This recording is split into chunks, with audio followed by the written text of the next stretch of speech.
आपणे केबे भाविछन्ति कि समग्र सृष्टिर अधिपति जहांको इच्छा बिना गछर गोटे पत्र मध्य हले नाही, सेही परमेश्वर किपरि जणे साधारण भक्तंक प्रेम रे बंधा पड़ जाती।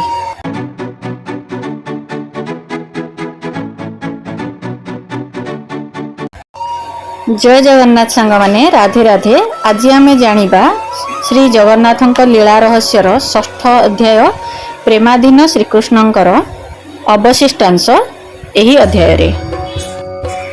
वीडियोटी को शेष पर्यंत देखंतु। जदि आपण माननको वीडियो भल लागे ताले लाइक शेयर सब्सक्राइब करबा को भूलिबेनी। महाप्रभु वर्तमान मथुरापुरी रे अवतीर्ण होई निज ऐश्वर्यर पराकाष्ठा रूप विभूति सकल प्रकाश करिसंती। महात्मा पांडवगणक प्रति महाप्रभु जेउ अनुग्रह विस्तार करिसंती ताहा तुलना रे मो प्रति तांकर अनुग्रह धूलिकणा मात्र। तेणु आपण पांडव मानक निकट को गमन करंतु। तत्परे नारद मुनि पांडवंक गृह को गमन कले। राजधानी रे पहुँचीबा मात्रे श्री नारद मुनि को धर्मराज युधिष्ठिर प्रणाम कले ओ तांकर पूजा आराधना कले। तत्परे श्री नारद कहिले, एही नरलोक रे आपण ही भूरी भाग्यवान, कारण जगदीश्वर कृष्ण आपणकर प्रिय ईशत देवता, गुरु, बांधवगण मध्य दूत, सारथी एवं आज्ञाधीन सेवक। एहीपरि श्री नारद मुनि को बहु प्रशंसा वाक्य श्रवण करी श्री युधिष्ठिर क्षण काल मौन रहिले एवं दीर्घ निश्वास त्याग करी माता, भ्राता और पत्नीर सहित कहिले, हे मुनिवर, आमर दशा दर्शन करी साधारण लोक मानकर श्रीकृष्णंक भजन विश्वास ह्रास होइजिवो बोली बोध हुए। प्राणीगण जेपरी अन्न व्यतिरेक ओ मीन माने जेपरी जल व्यतिरेक जीवन धारण करि परिबे नाही, तद्रूप आम्भे माने कृष्णंक व्यतीत जीवन धारण करि परिबु नाही। कारण कृष्ण आमर प्राण, मात्र से वर्तमान आमर विपक्ष सकलरु विनाश साधन करी आमको राज्य प्रदान करी पूर्वापेक्षा अधिकतर शोकरे पकाइछन्ति। आमर एही राज्य लाभ निमित्त द्रोण ओ भीष्मादि गुरुवर्ग ओ अभिमन्यु प्रभृति पुत्रगण ओ राजन्यगण निधन प्राय होइछन्ति।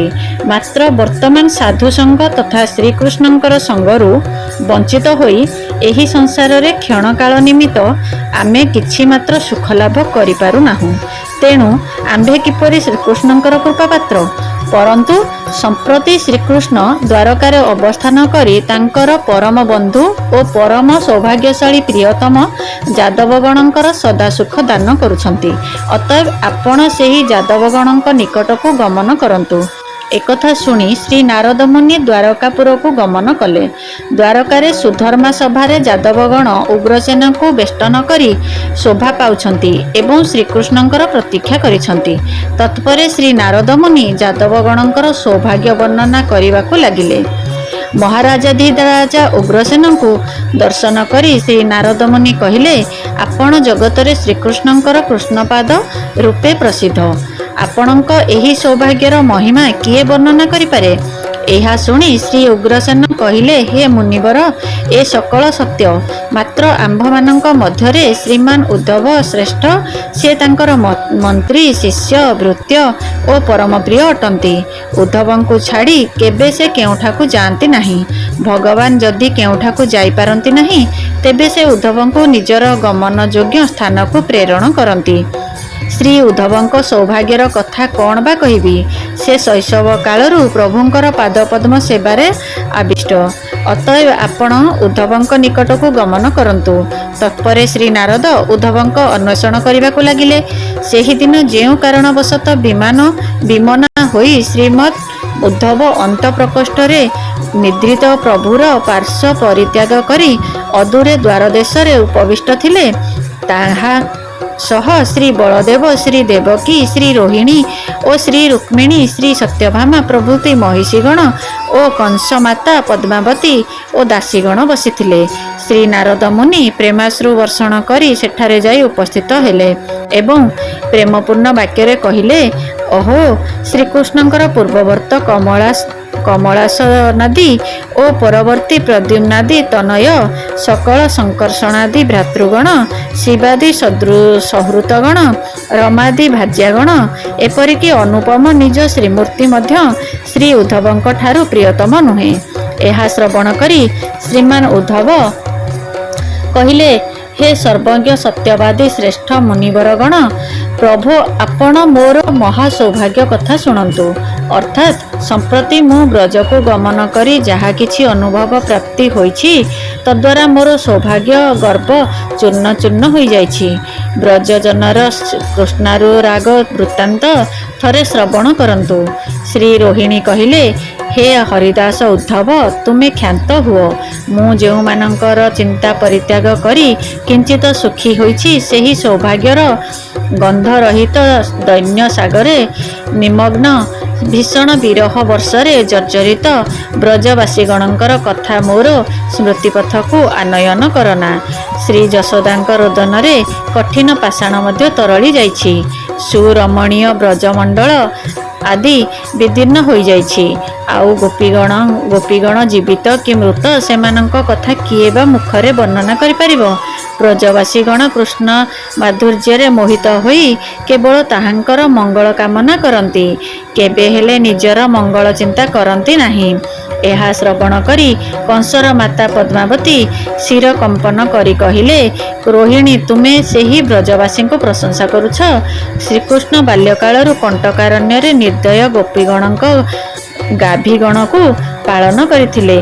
ସେହି कंटकारण्य भ्रमण समय रे सेमाने श्रीकृष्णଙ୍କ पादरे पादुका पर्यंत दान करी नाहंती। बरम केबे से जदि क्षुधारे किछि दुग्धपान करे तेबे ताहाकु बहु समय धरी बंधन करी रखंती। एक कथा सुनी रोहिणी न शुणिबा परी पुणी कहिबाकु लागिले, उद्धव तुमर प्रभु शत्रुगणଙ୍କ विनाश करी यादवगणଙ୍କର राजधानी मथुरा प्राप्त होई राजराजेश्वर होइछंती एवं वर्तमान द्वारकारे आसी विश्राम सुख भोग करुछंती। तांकर आउ कौन ब्रजजनर कथा मन अछि कि? श्री रोहिणी देवी वाक्य सह्य करि न पारी श्री रुक्मिणी देवी कहिले, माता आपण नवनीत अपेक्षा कोमल प्रभुंकर हृदय को न जानी एपरी कथा काहेकि कहउछंती? श्री रुक्मिणी देवी कहिले, बेले बेले कहंती माता मोते लवणी दियो, बेले बेले हे राधे हे ललिते वाक्य संबोधन करती, केतेबेले कहती हे चंद्रावली तुमर की प्रकार आचरण, एक कथा कही मोर वस्त्रालय को आकर्षण करती, केतेबेले अश्रुधारे शय्यास्थल सिक्त करती, केतेबेले निद्रारू उठी सहसा आर्तस्वर रे रोदन करती। आज मध्य प्रभु रात्रि काल रे एक स्वप्न देखी शोकातुर होई क्रंदन करी निज उत्तरी द्वारा बदन कमल को आवृत करी निद्रित परी शय्यारे शायित अछंती। यह शुणी सत्यभामा कहिले, हे भगिनी प्रभु निद्रारे कौन एपरी आचरण करती ताहा नुहे, जाग्रत अवस्थारे मध्य एपरी हुअंती। आंभे माने नामको मात्र तांकर पत्नी, किंतु ब्रजरमणीगण आम अपेक्षा प्रभुंकर अति प्रिय।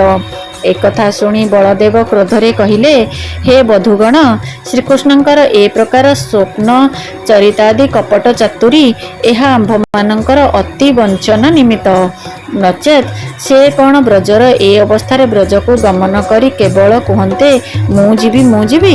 ए समस्त वृत्तांत श्रीकृष्ण शय्यारे शयन अभिनय करी श्रवण करुथिले। हठात शय्यारू उठी प्रियजनंकर प्रेमाधीन वशतः उच्च स्वर रे रोदन करी करी गृह को बहिर्गत हेले एवं गदगद स्वर रे कहिले, सत्य मोर एही हृदय महावज्र द्वारा गठित, जेहेतु ए हृदय वर्तमान विदीर्ण हेउनाही ब्रजवासीगण निकटरे मु ऋणी। हे उद्धव तुमे सर्वज्ञ, एबे कुह मु कौन करिबी? यह शुणी कंसमाता पद्मा कहिले, मु अनुताप करुछि काहेकि? तू अनुताप करुछु काहेकि? तुमे दुई भाई 11 वर्ष काल ब्रजगोपर गृहे जहा उपभोग करिछ ताहा मध्यरे तुमर प्राप्य गोरक्षा निमित्त किछि दियंतु बा न दियंतु। यदुराज ताहांकर प्राप्य गर्गमुनि द्वारा गणना करी कणनानुकण सह से समस्त पुनर्बार द्विगुण करी प्रदान करिबे, एहा मु स्वयं शपथ करी कहिछि। मात्र कृष्ण के न शुणिबा परी उद्धवंकु तांकर कर्तव्य संपर्क रे जिज्ञासा कराइले। उद्धव दीर्घ निश्वास त्याग करी कहिले, एहार परवर्ती भाग जानिबा आगामी अध्याय रे। से पर्यंत रहूछि। जय जगन्नाथ। राधे राधे।